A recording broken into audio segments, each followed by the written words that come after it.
Good evening and welcome to Gravitas. I'm Palki Sharma Upadhyay. Let's get started.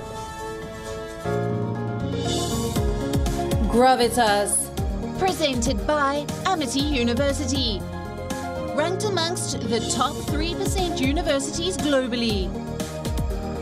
Co-powered by Star Health Insurance, the health insurance specialist.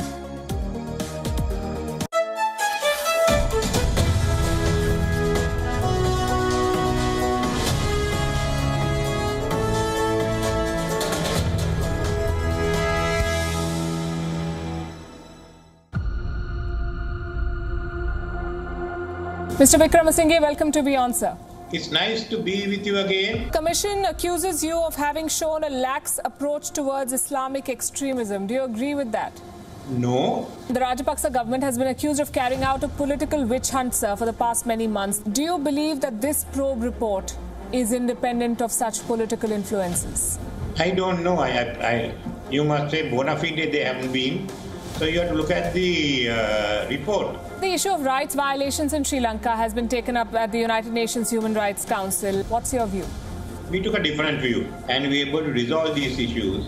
What do you make of the recent decisions on aid and infrastructure projects involving India, Japan and the US vis-a-vis the deals that are being struck with China? The government has gone back on those. I think it's a serious mistake to go back on those. Even China can't fill that gap up. The Prime Minister of Pakistan also raised Kashmir in Sri Lanka. Do you think that was right for him to raise a bilateral issue? Well, you have to expect Kashmir to be raised if the Pakistan Prime Minister comes. And the government in Colombo must know how to handle it.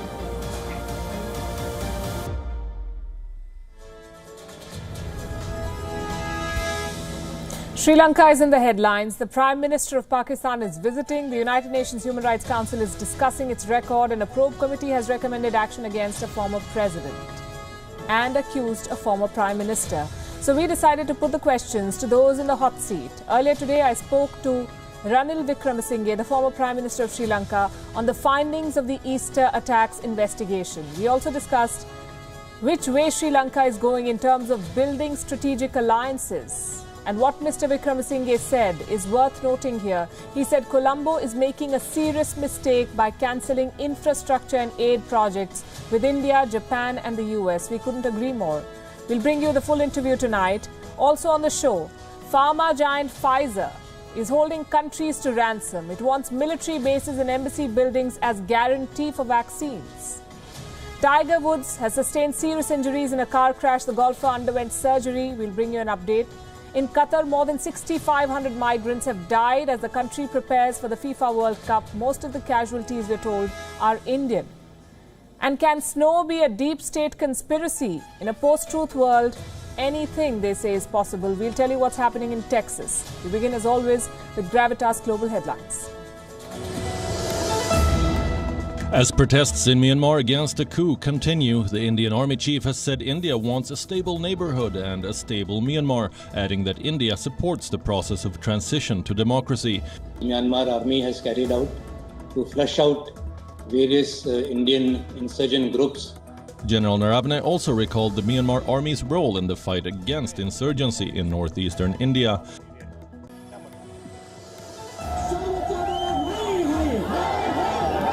Thousands took to the streets of Nepal's capital on Wednesday to celebrate a court order to reinstate the parliament. The order dealt a blow to Prime Minister PM Sharma Upadhyay, who had dissolved the House and called for an early election.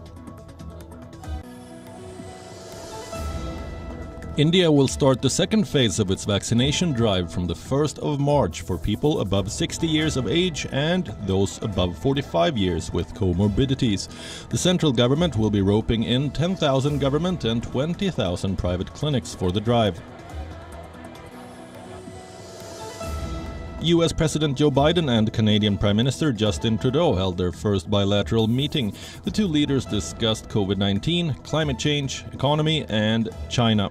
In a bid to leave behind a turbulent Trump era, Biden declared that the US has no closer friend than Canada. The Hong Kong government has stepped up efforts to ensure that only those loyal to the Communist Party of China run the territory. It plans to amend a law so that local politicians will have to swear allegiance to Hong Kong and the Communist Party regime in Beijing. 75 inmates have been killed in riots at prisons in 3 cities in Ecuador. Authorities say the riots were the result of fights between rival gangs and an escape attempt. At least 800 additional police officers had to be deployed to control the situation. Several officers have been injured. Bolivians clashed with riot police on the streets of La Paz, demanding to get a controversial health emergency law repealed. Healthcare workers claim that the new law is unconstitutional and restricts the right to protest. House and Senate leaders led a moment of silence on the steps of the U.S. Capitol to remember the 500,000 American lives lost to COVID-19. Republicans and Democrats held candles beneath a flag lowered to half-staff. Golf great Tiger Woods has suffered multiple fractures in his right leg after a high-speed car crash in Los Angeles. He underwent emergency surgery and is responding to treatment. The crash took place early on Tuesday morning when Woods' SUV hit a central median before overturning multiple times on a steep descent. Fire officials used an axe to smash open the windshield and extricate the 15-time major champion from the driver's seat. England have been bowled out for just 112 runs after opting to bat first in the pink ball test against India in Ahmedabad. Fit again with a brisk half-century, but the rest of the batting collapsed against India's spinners, particularly Akshar Patel, who picked up 6 wickets. Only 4 England batsmen entered double digits, and the visitors lost their last 8 wickets for just 38 runs.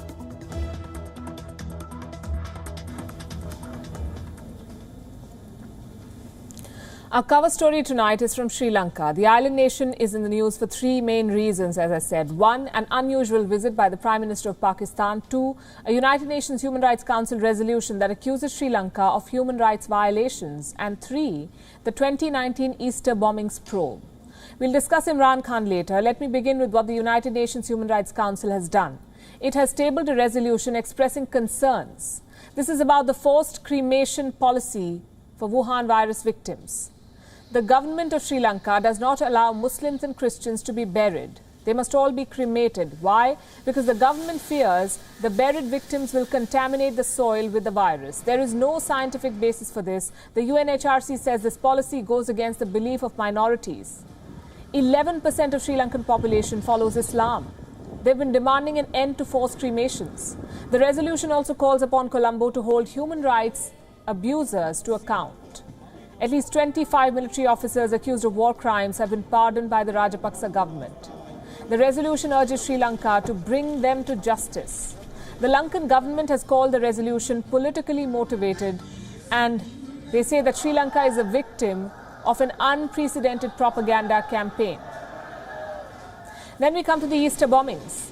21 months ago, on an Easter Sunday, Sri Lanka witnessed one of the worst terror attacks in recent history. Suicide bombers killed at least 253 people. Some 500 others were injured. There were at least 6 coordinated blasts targeting churches and top-end hotels, mostly in Colombo. A presidential commission investigated the attacks. It has now released a report. There are a total of 10 conclusions. 2 of them have raised eyebrows. 1, the Commission has recommended criminal charges against the former President of Sri Lanka, Maithripala Sirisena. It says that on his part. And the second major conclusion targets the Prime Minister, the former Prime Minister of Sri Lanka, Ranil Wickremesinghe. It accuses him of a lax approach towards Islamic extremism. It says this was one of the primary reasons for the failure of the security apparatus in Sri Lanka. We decided to speak with Mr. Wickremesinghe regarding these charges. I interviewed him earlier today to find out what he makes of the findings of this commission, the indictment of President Sirisena, and the charges of witch hunt against the Rajapaksas, the UNHRC probe, and the visit of the Pakistani Prime Minister to Colombo. Here are some excerpts from that interview. Mr. Wickremesinghe, welcome to WION, sir. It's nice to be with you again. How have you been? Nice to speak to you, and unfortunately we are not together. Right, sir, soon enough. Your country is in the news. The Presidential Commission of Inquiry has come up with its findings. And my first question to you is, what do you make of them? Well, the full report is not out yet. But the Commission had to acknowledge that I was not informed. And there is no finding against any other ministers from the United National Party. So we really have not been in it. We have been outside that. But the Commission accuses you of having shown a lax approach towards Islamic extremism. Do you agree with that? No. After the Paris bombing, I got the police to start a religious extremism unit, which followed all the extremism. There was a separate group investigating these matters. Secondly, I was drafting the new counter-terrorism law. We got help from UK. Thirdly, whenever the security forces brought these matters up, or the police, I said take action, crack down hard, but first consult the Attorney General or get legal advice, otherwise you get caught up in a series of cases instead of doing investigations. My issue is, again, as I told you, I have not seen it, but if you go by the criteria for political responsibility or the criteria for criminal responsibility, there is no such thing called a lax attitude. How do you judge an attitude, whether you are lax or not? I don't know. I certainly haven't tolerated extremism, and I won't. I'm just quoting from whatever I've seen of the Commission's report. It also observes, as you also said, that you were not invited to National Security Council meetings by President Sirisena after the constitutional crisis in 2018. But, and I'm quoting here, your failure to raise the issue in Parliament or at the Cabinet to restore the status quo was not acceptable. Do you believe that was a lapse, sir? No, because this was only an advisory body by the President. And after he dismissed me as Prime Minister, when Mr. Mahinda Rajapaksa was Prime Minister for 52 days, he did not invite him to the meeting either.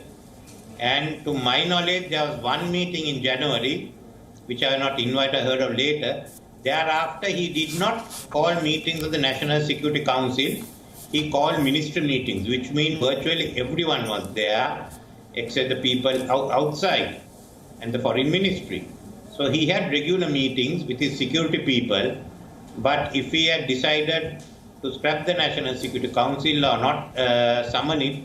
What do you think of what the committee has said on the role of the then President, Sirisena? He has been indicted by the same committee that he set up while he was in office. And the report said, and I'm quoting again, the balance of probability was that Sirisena was told by his intelligence chief about warnings before the attacks occurred. Do you believe that this is a very serious charge to be made against an ex-president on the basis of probability? It is a serious charge. And I'd like to look at the report as to what they mean by balance of probability and how it relates to the offence of criminal negligence. Without looking at that, it's difficult to comment on this legal matter. It's a serious charge, all right. And there was, I think, contradictory evidence about whether he was informed or not. So how they have weighed it also is, we have to look at that, how the Commission has weighed this, the evidence, which is not available at the moment. It's just some executive summary that is coming out. I understand that the Commission interviewed some 400 individuals. Do you think the probe was not thorough enough? No, it's not a question of who they interviewed, or even I was called to give evidence, but the basis, which must obviously be there in the report. All I'm saying is that we should see the report to see what exactly the balance of probability and why they have accepted evidence of others as against the president, former president. I mean, that's normal in a court of law or in a commission. The fact is that they have written a report, but the report is not available to us yet. The government, the Rajapaksa government, has been accused of carrying out a political witch hunt, sir, for the past many months. They've jailed MPs and former leaders, while finding ways to pardon army officials accused of war crimes and save the people who are close to the establishment. Do you believe that this probe report is independent of such political influences? In regard to the question you brought up, well, there's a what was called a political victimization commission, inquiry commission, and there they have recommended that the courts take certain steps. Now that's against the judicial power and the independence of the courts. And all these cases were filed by the Attorney General. And what measures the Attorney General should take? Again, in exercising his decision whether to prosecute or not, the Attorney General has an independent role. So you cannot ask him, direct him. I mean, we can't direct the Attorney General to act. So those are serious issues that have come up. Would you say the current dispensation has been more effective in combating extremism in Sri Lanka? I think after the April bomb, we were able to root out the rest of the extremism. As far as the Tamils, LTT, terrorists were concerned, the LTT movement, no, there is no such movement now. It's been monitored well. Nothing in the south either among the Sinhalese. What we had was this group that claimed affiliation to the ISIS or sympathizers. And now we've done a fair amount of work. I think by that time it was basically rooted out. But that's still being carried on by this government. So you're saying that the record of the Rajapaksa government is not necessarily better than yours? No, it's just continuing what we have done. There was nothing in many areas. It's just looking at if there are any other sort of terrorist groups equivalent to the bombing. It must not give rise to any tensions, racial or religious. Then obviously you can deal with this it's much easier to deal with it. Is that what's happening according to you?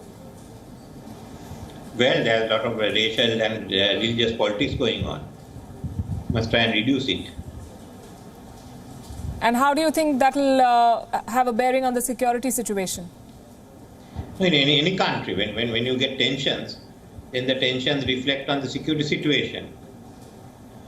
People are less inclined to give information. So you're saying that the government's approach is going to be counterproductive in the long term? No, I just gave some advice that at the moment there isn't much tension, but you must not allow tension to build up. So the issue of rights violations in Sri Lanka has been taken up at the United Nations Human Rights Council, and it has been called, quote-unquote, serious and deteriorating, the situation in Sri Lanka. The Foreign Minister of Sri Lanka, Dinesh Gunawardene, has said that the resolution is politically motivated, and I'm quoting, that Sri Lanka has been subjected to unprecedented propaganda campaigns. What's your view? We took a different view, and we were able to resolve these issues. Basically because there was an announcement made jointly by President Rajapaksa and the Secretary General of the UN, Ban Ki-moon. In our view, you couldn't get behind it. So we went along. Whatever had been started, we allowed them to carry on with the cases.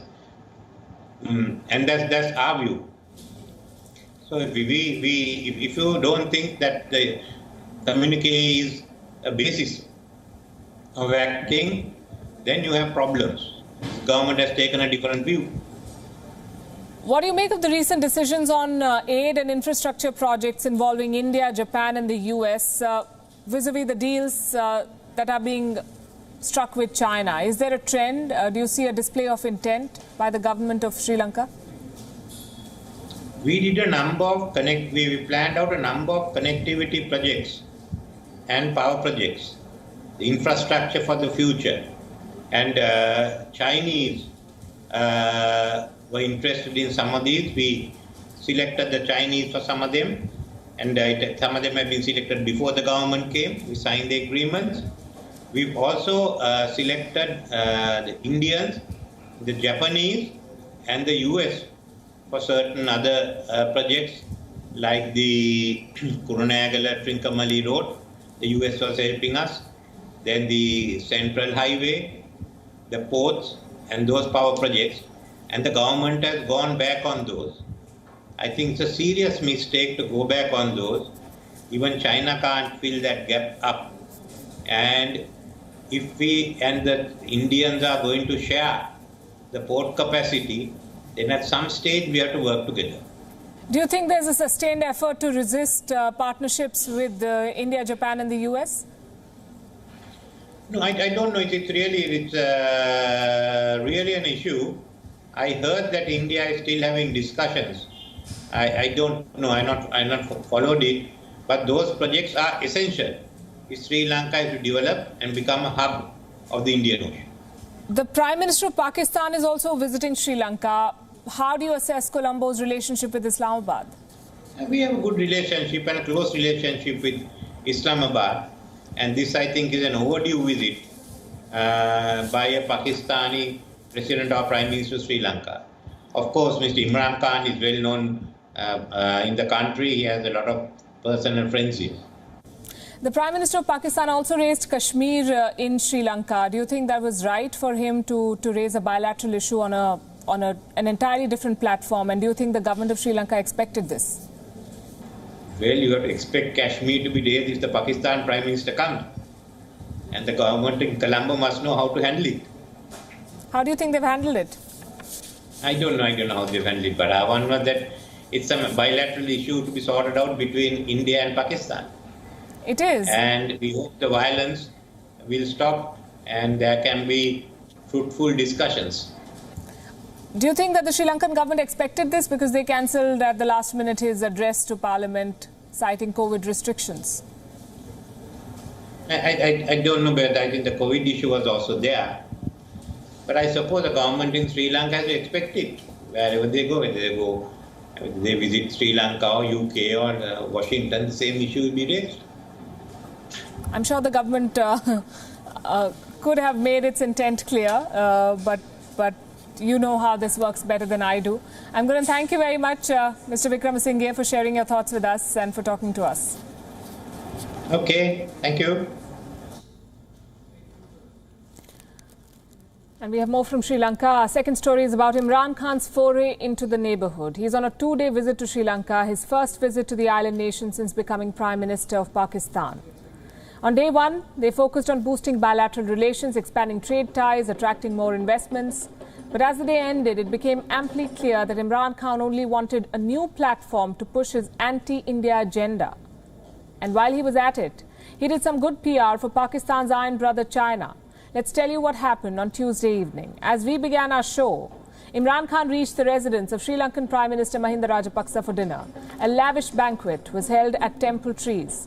Imran Khan was visibly delighted with the reception. This was followed by one-on-one meetings and delegation-level talks. Finally, a joint press briefing by the two prime ministers was held. Imran Khan started by talking about inequality and why organizations like the United Nations need to look after countries that have been severely hit by the Wuhan virus. Coronavirus has exposed this huge inequality in the world. And that's why I feel that the world organizations like the United Nations should step in and look after the countries that have taken a real beating because of this coronavirus. If day one was about pleading for help, day two was all about pushing propaganda, some for Islamabad and some for its chief sponsor, Beijing. Imran Khan attended a trade and investment conference, and he couldn't stop talking about China, how he admired China's rise, how China was helping Pakistan rise. He even invited Sri Lanka to join the CPEC, the China-Pakistan Economic Corridor. Take a look. I must say, one thing I admire about them is that no country in human history has ever taken out almost 700 million people out of poverty in 30 to 35 years. It's never been done before. And so this is something which, your president and I had a long conversation. In CPEC, we have these special economic zones which give incentives to businesses to set up industry there.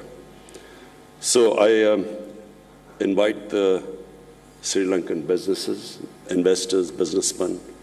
You can come over to Pakistan and we'll be hosting you. And then he came to Kashmir. Imran Khan is on a foreign trip. How could he not bring up Kashmir? Sri Lanka must have known what was coming, so they cancelled Mr. Khan's address to Parliament. Undeterred, he used a trade conference to talk about Kashmir. What he said, though, was nothing new. My dream for the subcontinent is that we resolve our difference, and our difference is only one. It's the Kashmir issue. All we want is it to be resolved according to the United Nations Security Council resolution. And this can only be resolved through dialogue. Resolved through dialogue, says the Prime Minister of a country that pursues terror as state policy, a country that pushes terrorists into the Kashmir Valley. Imran Khan should be the last person talking about dialogue. What he should have spoken about instead is the issue of forced cremations in Sri Lanka. Like I told you, Muslims and Christians who died during the Wuhan virus are being denied burials under Sri Lanka's new policy. Every deceased man or woman, irrespective of their religion, has to be cremated. The Islamic world is appalled at this. They're calling it an extension of Sri Lanka's persecution of Muslims. Imran Khan, who calls himself a leader of the Muslim world, chose to remain silent on it, just like he does on the Uyghur issue with China. And this time he cannot even say that he doesn't know enough about the matter. On the 15th of this month, Amnesty International wrote this letter to Imran Khan requesting him to take up the issue of forced cremations with Sri Lanka during this visit. It says here, and I'm quoting, "Honourable Prime Minister, we urge you to raise the issue of forced cremations at the highest level possible during the visit to Sri Lanka." What did Mr. Khan do? Nothing. You see, he's there to boost bilateral ties, and the only point where he chose to embarrass his hosts was when he raised Kashmir. Colombo must have prevailed later because there was no mention of Kashmir in the joint statement. India, of course, is watching all of this closely. It's an old relationship, Colombo and Islamabad. Pakistan is Sri Lanka's biggest trading partner in the region after India. Pakistan is also trying to push its ancient Buddhist connections to promote cultural ties with Sri Lanka. But the bedrock of this relationship is defense. Over the past 3 decades, Colombo has relied on Rawalpindi for military ties. Lankan soldiers train in Pakistan. Earlier this month, Sri Lanka also participated in Pakistan's multi-naval exercise, curiously named Aman, meaning peace. And of course, there's the old link of the president, Gotabaya Rajapaksa. As a young army officer in the 1970s, he went to Pakistan for an officer's training course. So there's history, there's diplomacy, there's common interests, and there's a common creditor in China to bind Sri Lanka and Pakistan. With the Rajapaksas in power, Sri Lanka was never going to be easy to navigate for New Delhi. We'll keep track. And since we're discussing Pakistan, terrorism comes to mind. Terror comes in many forms, they say. Sometimes it's from the neighborhood. Sometimes it's online. Sometimes it's from those you entrust with saving lives. Vaccine makers, for example. While countries like India are sending free vaccines to poorer nations, there are companies like Pfizer which are bullying governments. It's a story in contrast, and what a stark contrast this is. The US-based company Pfizer is holding governments to ransom, interfering with their legislation, even demanding military bases as guarantee. Would you believe it? A vaccine maker asking for a country's military base in return for vaccines. On Gravitas tonight, we'll bring you 2 horror stories from Latin America and the bizarre demands that Pfizer is making. Let's start by looking at Pfizer's business in the region.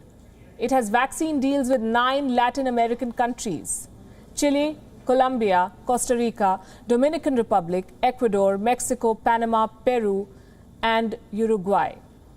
2 major Latin American nations are missing from this list: Argentina and Brazil. Neither has a deal with Pfizer, but both have a story to tell. Let's start with Argentina. Talks between Argentina and Pfizer began in June 2020. In July, President Alberto Fernandez held a meeting with Pfizer's CEO in Argentina. Guess what followed? Pfizer asked to be compensated for the cost of any future lawsuits. What does that mean? Say someone files a civil lawsuit against Pfizer in Argentina, and if that person wins the case, who pays the compensation? It won't be Pfizer. It would be the government of Argentina. Now, Argentina had never done this before, but it made an exception. It needed life-saving vaccines, and desperate times call for desperate measures. So Argentina's parliament passed a new law in October 2020. But Pfizer was unhappy with its phrasing. The law said Pfizer needs to at least pay for negligence, for its own mistakes, if it happens to make any in future. Pfizer rejected this. It won't pay for its mistakes. Argentina then offered to amend the law. to define negligence more clearly, to include only vaccine distribution and delivery under negligence. Pfizer was still not happy. It demanded the law be amended through a new decree. That's when Argentina put its foot down. They refused. Pfizer then asked Argentina to buy an international insurance. What for? To pay for potential future cases against the company. Argentina agreed. In December 2020, Pfizer came back with more demands. It wanted sovereign assets as collateral. What does that mean? Pfizer wanted Argentina to put, and listen to this, put its bank reserves, its military bases, and its embassy buildings at stake as collateral. Pfizer wanted Argentina to put its sovereignty at stake for what? Just to secure vaccines. There is no doubt that Pfizer is sitting on a pile of life-saving drugs. But what gives it the right to bully a government? Profiteering from your plight and mine. You see, vaccine manufacturers have always enjoyed a certain amount of liability waiver. Say you receive a vaccine from Pfizer, you have adverse effects because of the jab. You can always go ahead and file a lawsuit against the company. And if you win that lawsuit, instead of Pfizer, it will be the government that will be compensating you. And this is a normal practice. In the United States, for example, the PrEP Act, that's the Public Readiness and Emergency Preparedness Act, gives total immunity to companies like Pfizer and Moderna. But this is only if something goes wrong unintentionally. This does not apply to negligence. Pfizer is not happy with that. It wants more, not just sovereign assets, but a fraud insurance. Argentina was not okay with this. What about Brazil? What did Pfizer do in Brazil? The world's third most affected country. Pfizer went a step ahead and asked Brazil to create a guarantee fund and deposit money in a foreign bank account. On the 23rd of January 2021, Brazil's health ministry put out this statement, citing excerpts from Pfizer's pre-contract clauses. These are Pfizer's demands. Look at this. Number one, Brazil waives the sovereignty of its assets abroad in favor of Pfizer. This is a vaccine company. Number two, that the rules of the land be not applied on Pfizer. Number three, that Brazil take into consideration a delay in delivery. Number four, that Pfizer is not penalized for a delay in delivery. And number five, in case of any side effects, Pfizer be exempted from all civil liability. The government of Brazil calls these clauses abusive. And they're right. It goes without saying, the Pfizer deal with Brazil failed too. This is a report by the Bureau of Investigative Journalism. It talks about a third country, one whose deal with Pfizer was reportedly pushed back by 3 months. Why? Because Pfizer made similar bizarre demands. The company has just 2 billion doses to deliver this year, and that is on a first-come, first-served basis. A delay of 3 months can cost a whole year, and it can cost a lot of lives. Pfizer is playing with life-saving drugs. It is abusing its position, and having developed a vaccine with the help of government funding, it is now throwing tantrums at governments. Did you know that Pfizer's German partner, BioNTech, was given $445 million by the government of Germany? The US paid Pfizer $2 billion as early as July 2020. This was against pre-orders.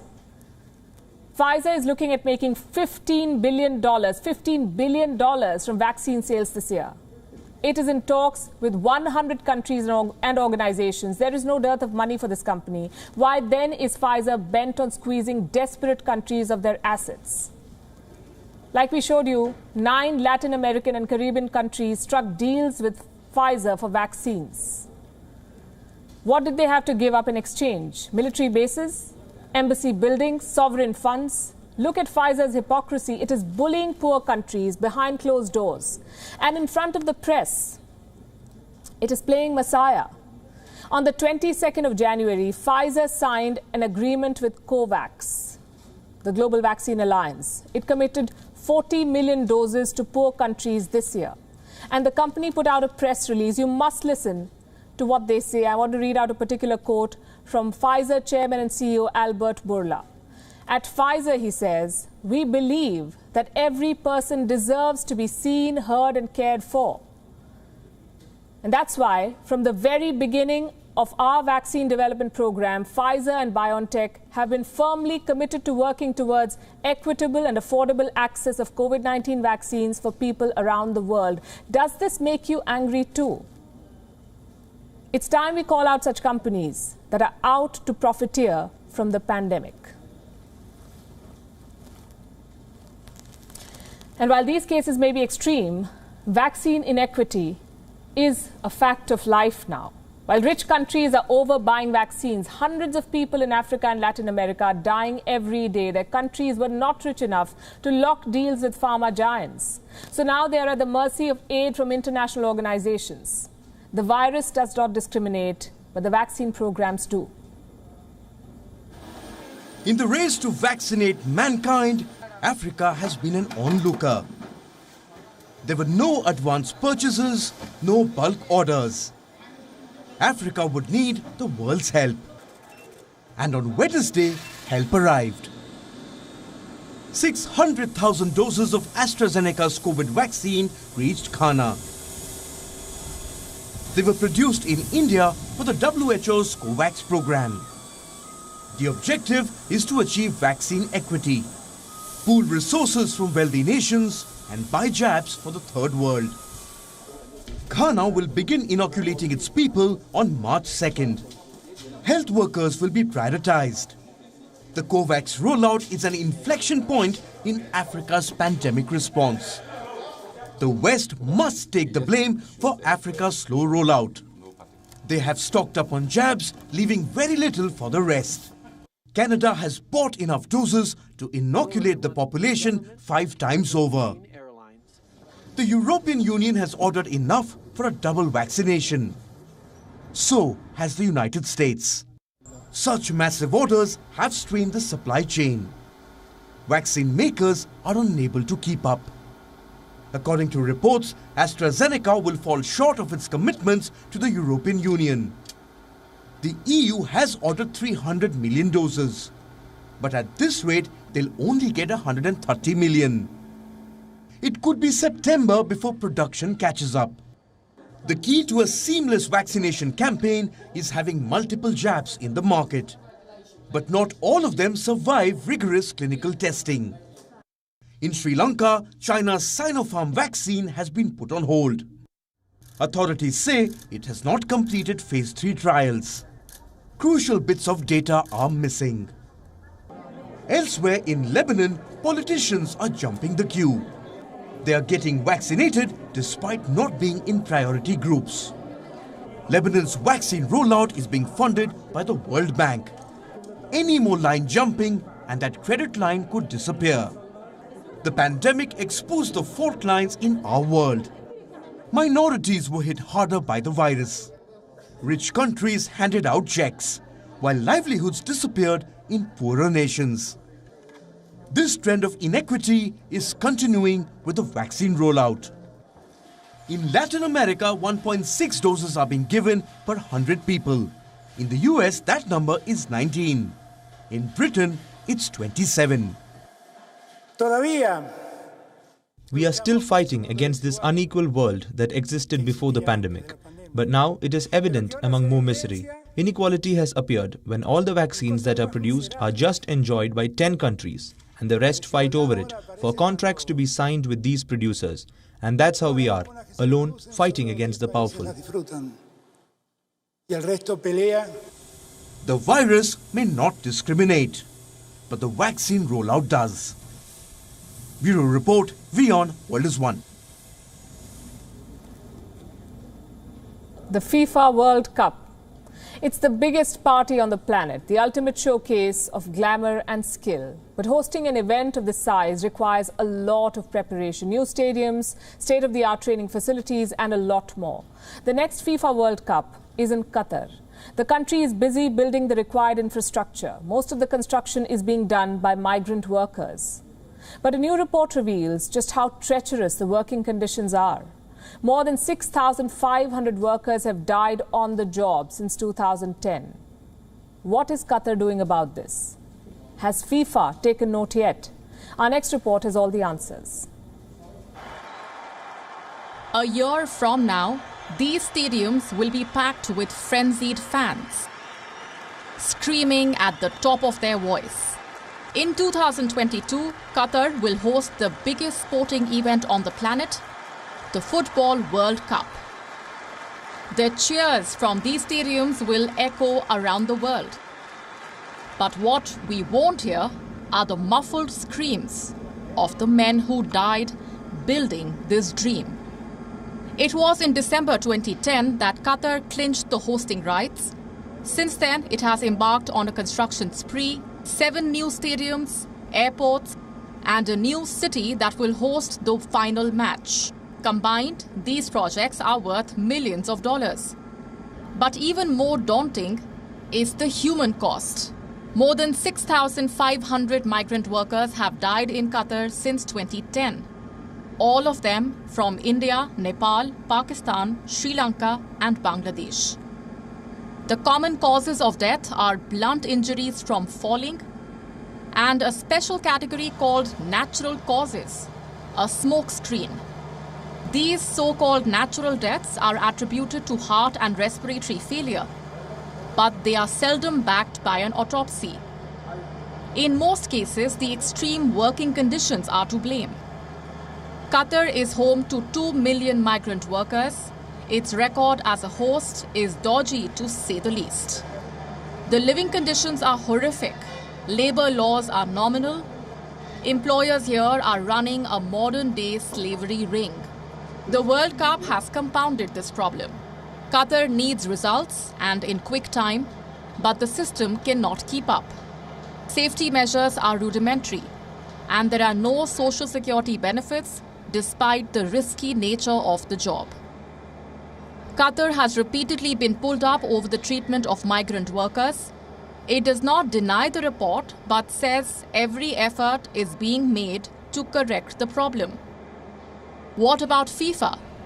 The football governing body is notorious for its nonchalant approach to serious grievances. On this issue too, it is more of the same. FIFA says the frequency of accidents at their construction sites is far lower than other projects. There is no data to confirm this, but the lack of compassion in FIFA's language is unsettling. The Football World Cup is the biggest carnival there is. It brings people together, binding them in the spirit of sportsmanship. But it seems that joy is built on the graves of foreign workers, men who toiled endlessly for Qatar's crowning moment. Bureau Report, WION World is One. Now let's talk about the day's biggest headline maker, Tiger Woods. The golf legend, the man who made golf look cool. Tiger Woods has met with a car accident. It happened in Los Angeles. Woods' car reportedly came in contact with a road divider, crossed into the opposite lane, hit a tree, rolled over several times and ended up on a patch of grass. This is what the car looked like. The officer who first arrived at the spot said he found Tiger Woods trapped in his vehicle. He was conscious and calm. Woods was pulled out from the wreckage, moved to a hospital with multiple leg injuries. His team tweeted a statement. It says, the golfer is awake, responsive and recovering. The question now being asked is whether Tiger Woods will ever be able to return to golf. Or will this accident end his legendary career? Experts say it's too early to tell this. History gives you reason to hope for the best. While almost all of you must be familiar with the name Tiger Woods, not many of you may be followers of golf or Woods' career. So let me tell you a little about it. Tiger Woods is often called the greatest golfer of all times. His career began around the age of 2. You heard that right, 2. He won a competition for children under the age of 10. Soon he began making a mark in the junior games, winning one tournament after another. In 1996, Tiger Woods entered professional golf. He was all of 20 and had already won 6 USGA national championships and 3 US amateur titles. At 21, Tiger Woods won his first professional major, the Masters. He was the tournament's youngest winner and its first black winner. Here was a man of color turning heads in what was seen as a white man's game. In the 10 years that followed, Tiger Woods went on to win 14 major titles. This man's story is as much about his magical skills and titles as it is about his troubles and his ability to overcome them. In 2009, there was a question mark hanging against Tiger Woods' career. The golfer had smashed his car into a fire hydrant and a tree. This was on the 27th of November. Just 2 days before that, a report had accused Woods of cheating on his wife, Ellen Nordegren.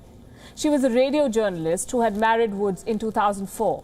The report said Woods was having an affair with a woman named Rachel Uchitel, someone he had met at a club in New York. This accident was the first domino to fall in the scandal that was to follow. A week after the accident, Woods released a statement. He admitted to transgressions, apologized for letting his family down, and soon millions of words were being written about Woods' numerous extramarital affairs. Women came out in the open, admitting to having affairs with the golfer. Tiger Woods became fodder for tabloids. He was losing face with each article. His personal life had become public gossip. Woods took a break from golf. He checked into a rehab. Some reports said that he was being treated for sex addiction. Each report ended with a question: will Tiger Woods ever be able to return to golf? He divorced his wife in 2010. Then came a series of physical setbacks. Tiger Woods underwent 4 back surgeries between 2014 and 2017. He was seen in just 24 events. In May 2017, Woods was making headlines again. This time, he was asleep at the wheel of his car. He was arrested for driving under influence. He had 5 prescribed drugs on him. The photo of Tiger Woods being escorted away by 2 policemen was printed on the front page of newspapers around the world. His public image took another hit. After this incident, experts concluded that his golf career was over, that no one was prepared for what happened next. Tiger Woods bounced back stronger than ever. 2 years after the accident, Woods won the Masters at Augusta. His 15th major title, the first major in 11 years, Woods called it one of the hardest wins that he had recorded. Tiger Woods underwent his 5th back surgery in January this year. Just a couple of days ago, he said he hoped to play in the year's Masters. Woods was recently seen playing golf with his son. The golfer said he saw some incredible shots. Good putt. Good putt. Good putt. Well done.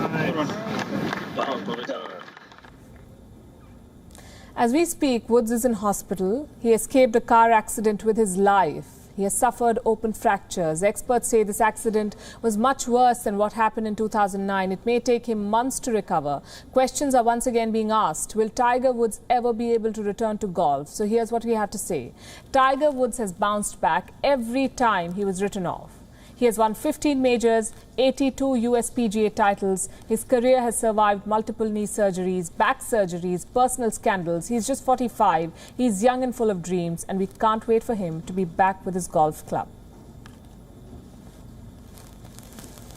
Canadians, meanwhile, are reeling from a scandal, one that is affecting citizens across the country. Thousands are expressing concerns. #Buttergate is taking over Canadian Twitter.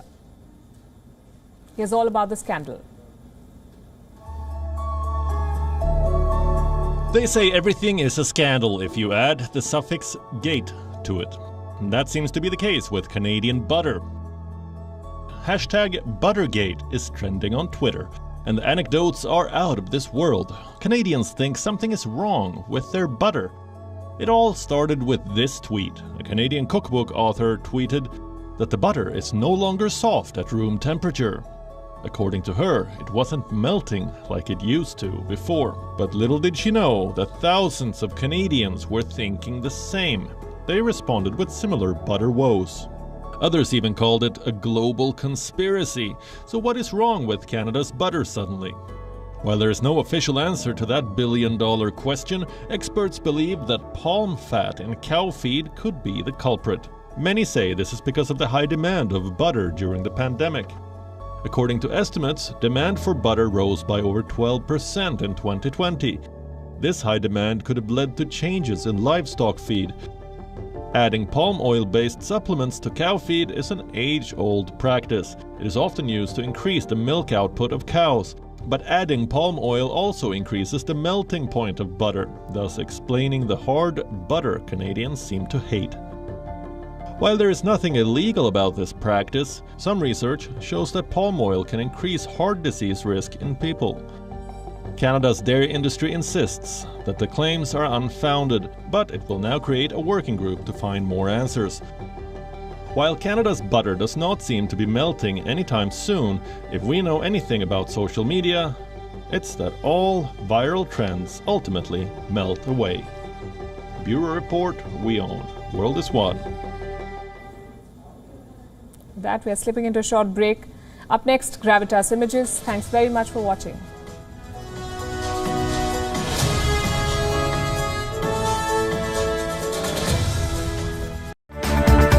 WION now available in the United States. Download the app now.